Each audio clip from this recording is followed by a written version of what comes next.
കോട്ടയത്തും നല്ല പോളിംഗ് ആണ് നടക്കുന്നത്. ശ്രീജിത്ത് ചേരുന്നുണ്ട് കോട്ടയത്ത് നിന്ന്. ശ്രീജിത്ത്, പൂഞ്ഞാറിൽ ചില പ്രശ്നങ്ങൾ ഉണ്ടായിട്ടുണ്ട് എന്ന് കേൾക്കുന്നുണ്ടല്ലോ. അവിടെ എന്താണ് BJP-ക്കാരെ സഹായിച്ചു പോലീസ് എന്ന രീതിയിലുള്ള ആരോപണം ഇടത് സ്ഥാനാർത്ഥി ഉന്നയിക്കുന്നുണ്ടല്ലോ. അവിടെ ഇടതു മുന്നണിയുടെ പ്രവർത്തകരെ നഗരത്തിൽ നിന്ന് അടിച്ചോടിച്ചു എന്നൊക്കെയുള്ള ഒരു ആരോപണം വരുന്നുണ്ട്. എന്താണ് സംഭവിച്ചത്? എന്താണ് ഇപ്പോൾ പോളിംഗ് ശതമാനത്തിന്റെ ഒരു ചിത്രം എങ്ങനെയാണ് കോട്ടയം ജില്ലയിൽ? ഏത് മണ്ഡലത്തിലാണ് കൂടുതൽ?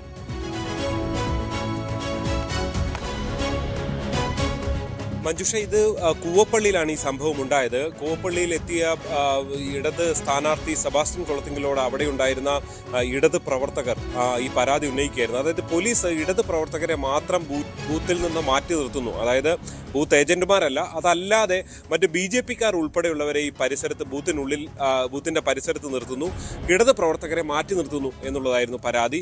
ഇത് ചോദ്യം ചെയ്തതാണ് ഒരു തർക്കത്തിലേക്ക് കലാശിച്ചത്. അവിടെ ഉണ്ടായിരുന്ന SI സെബാസ്റ്റ്യൻ കൊളത്തിങ്കലോട് ഇത് നിയമപരമല്ല, ഇതിനുള്ളിൽ നിൽക്കുന്നതോ വോട്ടർമാരെ കാണുന്നതോ നിയമപരമല്ല എന്ന് ചൂണ്ടിക്കാണിച്ചുകൊണ്ട് തിരിച്ചു മറുപടി പറഞ്ഞതോടുകൂടിയാണ് അതൊരു തർക്കത്തിലേക്ക് എത്തുന്നത്. എന്തായാലും DGP-യേക്കാൾ ഉയർന്ന റാങ്കിലാണ് താൻ ഉള്ളത് എന്ന് കൊളത്തിങ്കൽ പറയുന്നു. പക്ഷെ അദ്ദേഹം പറയുന്നു, ഇത് എൻ്റെ അധികാര പരിധിയിലുള്ള സ്ഥലമാണ്, ഇവിടെ നിയമം തെറ്റിച്ചാൽ താനത് ചൂണ്ടിക്കാട്ടുമെന്ന്. അപ്പോൾ കൊളത്തിങ്കൽ പറയുകയാണ്, ഈ തെരഞ്ഞെടുപ്പ് ഇപ്പോൾ കഴിയും എന്ന് പറഞ്ഞതോടുകൂടി തനിക്കങ്ങനെ ഭയമൊന്നുമില്ല എന്ന് തിരിച്ചും പറയുന്നുണ്ട്. അങ്ങനെ നേരിട്ടുള്ള ഒരു ഏറ്റുമുട്ടലിലേക്ക് പോവുകയാണ് അവിടെ. എന്തായാലും ഒടുവിൽ കുളത്തിങ്കൽ ഇതിൽ വിശദീകരണവുമായി രംഗത്തെത്തിയിട്ടുണ്ട്. അദ്ദേഹം ചൂണ്ടിക്കാണിക്കുന്നത്, ഇത് ആദ്യം അവിടെ പോലീസാണ് ഈ വീഡിയോ എടുത്തത്. ഉടൻ തന്നെ BJP നേതാവ് PC ജോർജിന്, അവിടുത്തെ സ്ഥാനാർത്ഥിക്ക് ഈ വീഡിയോ ലഭിക്കുന്നു. അങ്ങനെ PC ജോർജാണ് ഇത് പുറത്തുവിടുന്നത്. അതിലൊരു ഗൂഢാലോചനയുണ്ട്. അതുകൊണ്ട് തന്നെ പോലീസിനെതിരെ പരാതി കൊടുക്കും എന്നാണ് സെബാസ്റ്റ്യൻ കൊളത്തിങ്കൽ എന്തായാലും വ്യക്തമാക്കുന്നത്. എന്തായാലും അതവിടെ തർക്കം അവിടെ നിൽക്കുകയാണ്. തെരഞ്ഞെടുപ്പ് കഴിഞ്ഞു, പക്ഷേ ഒരു അന്തിമമായ കണക്കിനിയും പുറത്ത് വരേണ്ടതുണ്ട്. ഏതാണ്ട് 5:30 വരെയുള്ള കണക്ക് 72.18%. അതിൽ നോക്കിക്കഴിഞ്ഞാൽ കടുത്തുരുത്തി പോലുള്ള മണ്ഡലങ്ങളാണ് പിന്നിലുള്ളത് എന്നതാണ്. നമുക്ക് 66.81% മറ്റു പല മണ്ഡലങ്ങളിലും വൈക്കം വളരെ മുന്നിൽ നിൽക്കുന്നു, 76% വോട്ടുകളോടെ എന്നുള്ളതാണ് നമുക്ക് കാണാൻ സാധിക്കുന്നത്. മഞ്ജുഷ, ഈ ഘട്ടത്തിൽ ഇതൊരു അന്തിമ കണക്കല്ല എന്ന് നമുക്കറിയാം. ഇനിയും ആ കണക്ക് അപ്ഡേറ്റ് ചെയ്ത് പുതിയ കണക്ക് വരും എന്നുള്ളതാണ്. ഓരോ ഘട്ടത്തിലും ഈ തെരഞ്ഞെടുപ്പിന്റെ ഈ പോളിംഗ് പെർസെൻറ്റേജ് വെച്ചുകൊണ്ട് മുന്നണികൾ കണക്ക് കൂട്ടുന്ന പതിവ് ഇത്തവണയും തുടങ്ങിയിട്ടുണ്ട്. വലിയ ആത്മവിശ്വാസം മുന്നണികൾ പ്രകടിപ്പിക്കുന്നുണ്ട്. സാധാരണ ഉയർന്ന വിജയ ശതമാനമാണ് UDF-ന് ആത്മവിശ്വാസം എന്ന് പറയുമ്പോൾ പോലും കഴിഞ്ഞ കുറേ തെരഞ്ഞെടുപ്പുകളായി അത്രത്തോളം വലിയ ഉയർന്ന ശതമാനത്തിലേക്ക് കാര്യങ്ങൾ എത്താറില്ല. പ്രത്യേകിച്ച് ഈ പറഞ്ഞതുപോലെ വിദേശത്തേക്ക് ആളുകളുടെ വലിയ തോതിലുള്ള കുടിയേറ്റം ഉണ്ടാകുന്ന ഒരു ജില്ല കൂടിയാണ് കോട്ടയം. അതുകൊണ്ട് തന്നെ അത്രത്തോളം ആളുകൾ ആവേശത്തോടെ വിദേശത്തു നിന്നൊക്കെ വന്ന് വോട്ട് രേഖപ്പെടുത്തുന്ന ഒരു നില ഉണ്ടാകുന്നില്ല എന്നതുകൂടി ഇതിൽ പ്രധാനമാണ്. അതായത് SIR പൂർത്തിയായ ശേഷം നാട്ടിലുള്ള വോട്ടർമാരെ ഉൾപ്പെടുത്തി പരിഷ്കരിച്ച ഒരു വോട്ടർ പട്ടികയുമായാണ് ഈ തെരഞ്ഞെടുപ്പ് നടന്നത്.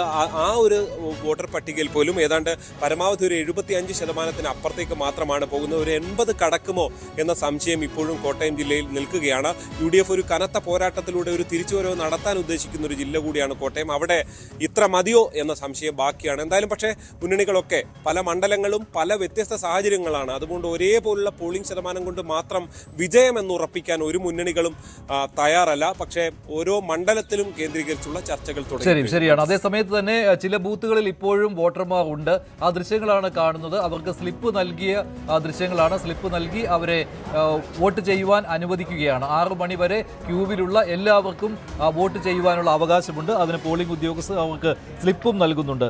ഈ പത്തനാപുരം നിയോജക മണ്ഡലത്തിലെ ഇടതുപക്ഷ സ്ഥാനാർത്ഥിയായ KB ഗണേഷ് കുമാർ അല്പം മുമ്പാണ് വോട്ട് ചെയ്തത്. സാധാരണ സ്ഥാനാർത്ഥികൾ ആദ്യം തന്നെ വോട്ട് ചെയ്യുന്നതാണ്. പക്ഷേ ഗണേഷ് കുമാർ ഏറ്റവും ഒടുവിലാണ് വോട്ട് ചെയ്തത്. കായംകുളത്തും കള്ളവോട്ട് പരാതി വന്നിട്ടുണ്ട്. പുള്ളിക്കണക്ക് NSS ഹൈസ്കൂൾ 106 നമ്പർ ബൂത്തിലാണ് കള്ളവോട്ട്. അനന്തകൃഷ്ണൻ എന്ന വോട്ടർ വോട്ട് ചെയ്യാൻ എത്തിയപ്പോൾ മറ്റാരോ വോട്ട് ചെയ്തു എന്നാണ് അറിഞ്ഞത്. പിന്നീട് ടെൻഡർ വോട്ട് ചെയ്തു മടങ്ങുകയായിരുന്നു. 2 വോട്ടർമാർ ഒരേ പേരിൽ ഉണ്ടായിരുന്നു. അങ്ങനെ മാറിപ്പോയതാണെന്നാണ് ഉദ്യോഗസ്ഥർ ഇവിടെ പറയുന്നത്. കള്ളവോട്ട് ആരോപണം പലയിടത്തു നിന്നും വന്നിട്ടുണ്ട്. അത് കോഴിക്കോട് നിന്നായിരുന്നു ആദ്യം എത്തിയത്. കോഴിക്കോട് സൗത്ത് മണ്ഡലത്തിൽ നിന്നാണ് ആദ്യം എത്തിയത്. അത് മാത്രമല്ല അവിടെ BJP ഒരു ആരോപണം ഉന്നയിച്ചിരുന്നു. സൗത്ത് മണ്ഡലത്തിൽ പലയിടങ്ങളിലും ഇത്തരത്തിൽ കള്ളവോട്ട് ചെയ്യുവാനുള്ള ശ്രമം നടത്തിയിരുന്നു LDF എന്ന്. അവിടെ ഒരു സമരവും BJP നടത്തിയതാണ്. ഇവിടെ സ്ഥലത്തില്ലാത്ത ആളുകളുടെ പേരിൽ വ്യാജ ID കാർഡ് ഉണ്ടാക്കി അങ്ങനെ കള്ളവോട്ടിന് അവസരമുണ്ടാക്കി എന്നുള്ള ആരോപണം കോഴിക്കോട് സൗത്തിൽ നിന്ന് വന്നിരുന്നു. വിവിധ ഭാഗങ്ങളിൽ, സംസ്ഥാനത്തിന്റെ പല ഭാഗങ്ങളിലും ഇത്തരത്തിലുള്ള കള്ളവോട്ട് ആരോപണം വന്നിരുന്നതാണ്. ആലപ്പുഴയിൽ നിന്ന് ശരണ്യ ചേരുകയാണ്. ശരണ്യ, ആലപ്പുഴയിൽ എങ്ങനെയാണ് ഇപ്പോഴത്തെ പോളിംഗ് ശതമാനത്തിന്റെ ചിത്രം? ഈ കായംകുളത്തെ സംഭവം എന്താണ്?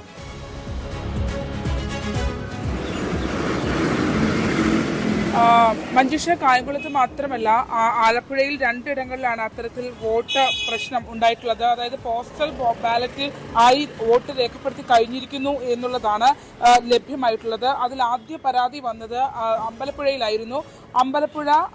അമ്പലപ്പുഴയിലെ 139 നമ്പർ ബൂത്തിൽ വോട്ട് ചെയ്യാനെത്തിയ ഷാജിമോൻ എന്ന വോട്ടാണ് പോസ്റ്റൽ ബാലറ്റായി രേഖപ്പെടുത്തിയിട്ടുണ്ട് എന്നുള്ളത് അവിടെ അടയാളപ്പെടുത്തിയിരുന്നത്. തുടർന്ന് അവിടെ തർക്കമുണ്ടായി. പ്രിസൈഡിംഗ് ഓഫീസർക്ക് ഷാജിമോൻ പരാതി നൽകിയിട്ടുണ്ട്.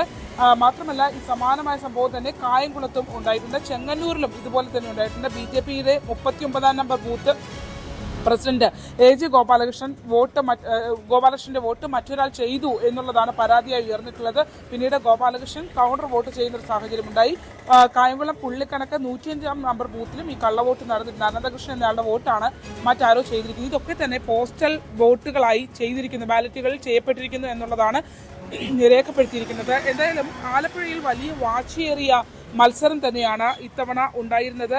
അതിൽ തന്നെ ഇപ്പോൾ, അതായത് 5 മണി വരെയുള്ള കണക്കാണ് നമുക്ക് ലഭ്യമായിട്ടുള്ളത്. 5 മണി വരെയുള്ള കണക്ക് ലഭ്യമാകുമ്പോൾ 75.78, ഏറ്റവും ഒടുവിലായി വന്നിരിക്കുന്ന അപ്ഡേഷൻ അതാണ്. 75.78% വോട്ട് ഇതുവരെ രേഖപ്പെടുത്തിയിട്ടുണ്ട് എന്നുള്ളതാണ് ഇപ്പോൾ ഏറ്റവും ഒടുവിൽ നമുക്ക് ലഭ്യമായിട്ടുള്ള വിവരം. അതിൽ ഏറ്റവും കൂടുതൽ വോട്ട് രേഖപ്പെടുത്തിയിരിക്കുന്നത് മണ്ഡലങ്ങൾ ഒന്ന് അരൂറാണ്, മറ്റൊന്ന് ചേർത്തല. അരൂരിൽ 5 മണിക്ക് തന്നെ 80% മേളിൽ വോട്ട് രേഖപ്പെടുത്തിയിരുന്നു. കനത്ത മത്സരത്തിന്റെ സൂചന തന്നെയാണ്. പിന്നെ ആലപ്പുഴ ജില്ലയിൽ ഏറ്റവും അധികം വോട്ട് രേഖപ്പെടുത്തുന്ന മണ്ഡലങ്ങളിൽ ഒന്നാണ് അരൂര്. 80.09% 5 മണിയോടുകൂടി തന്നെ കടന്നിരുന്നു എന്നുള്ളതാണ്. മറ്റൊന്ന് 78% ആലപ്പുഴയും ചേർത്തലയും 78% അതിലേക്ക് വന്നിട്ടുണ്ട്. അമ്പലപ്പുഴ 77.83 എന്നുള്ള കണക്കാണ് വന്നിരിക്കുന്നത്. ഏറ്റവും കുറവ് വോട്ട് രേഖപ്പെടുത്തിയിട്ടുള്ളത് ചെങ്ങന്നൂരാണ്. ചെങ്ങന്നൂര് 68.28% വോട്ട്. അത് 5 മണിവരെയുള്ള അപ്ഡേഷനാണ്. പുതിയ അപ്ഡേഷൻസ് നമുക്ക് ലഭിച്ചിട്ടില്ല. ഇപ്പൊ പുതുതായി വന്നിരിക്കുന്ന അപ്ഡേഷൻ പ്രകാരം ലേറ്റസ്റ്റ് ആയിട്ട് കാണിച്ചിരിക്കുന്നത് 75.78 എന്നുള്ളതാണ്. സംസ്ഥാനത്ത് തന്നെ ശ്രദ്ധേയമായ മത്സരങ്ങൾ നടക്കുന്ന മണ്ഡലമാണ്. ഇപ്പൊ നമ്മൾ കാണുന്ന ഈ ബൂത്ത്, ഇത് പഴവീട് സ്കൂളിന്റെ പരിസരത്തുള്ള ബൂത്താണ്. ഇവിടെയൊക്കെ തന്നെ വോട്ട് രേഖപ്പെടുത്തി മറ്റ് അവസാന പ്രൊസീജിയറിലേക്ക് ഉദ്യോഗസ്ഥർ കടന്നിട്ടുണ്ട്. അവരെ ഗേറ്റ് പൂട്ടിയിട്ടുണ്ട്. ഇനി വോട്ട് രേഖപ്പെടുത്താനായി ഇവിടെ ആരും ഉണ്ടായിട്ടില്ല. തീരദേശ മേഖലകളിലൊക്കെ രാവിലെ മുതൽ തന്നെ തിരക്ക് ഉണ്ടായിരുന്നു. മറിച്ച് നമ്മളുടെ ഈ തൊട്ടടുത്തുള്ള രാവിലെ KC വേണുഗോപാൽ അടക്കമുള്ള ആളുകൾ വന്ന് വോട്ട് രേഖപ്പെടുത്തിയ തിരുവമ്പാടി ഗവൺമെന്റ് സ്കൂൾ 90% മേളിൽ എല്ലാ ബൂത്തുകളിലും വോട്ട് രേഖപ്പെടുത്തിയിട്ടുണ്ട്. പലയിടങ്ങളിലും തീരദേശ മേഖലകളിൽ പലയിടങ്ങളിലും 90% മുകളിലേക്ക് പോലും പോളിംഗ് ശതമാനം കടന്നു. കൂടുതൽ വാർത്തകൾക്ക് News 18 Keralam YouTube channel subscribe ചെയ്യുക.